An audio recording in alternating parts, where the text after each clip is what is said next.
আল্লাহ তাআলা জেনেও না জানার ভান করে ফেরেশতাদেরকে জিজ্ঞেস করবেন ওরে আল্লাহ, এটা কে? অনন্ত জলিল স্যার নাকি? যে তোমরা কোথা হইতে আসিয়াছো।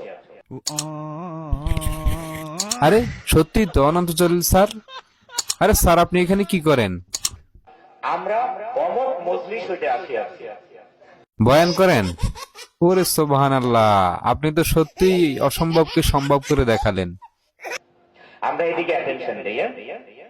হ্যাঁ হ্যাঁ, অ্যাটেনশন। ঠিক আছে, আপনার দিকে অ্যাটেনশন করতেছি। তো প্রিয় ভিউয়ার্স, চলুন আমরা হযরত মাওলানা অনন্ত জলিল সাহেবের কাছ থেকে একটু বয়ান শুনি, কোরআন হাদিসের নসিহত শুনি। তখন আল্লাহ তাআলা খুশি হয়ে বলবেন, এই মজলিসে যারা ছিলেন তাদের বিগত দিনের সমস্ত পাপ আমি মাফ করে দেব।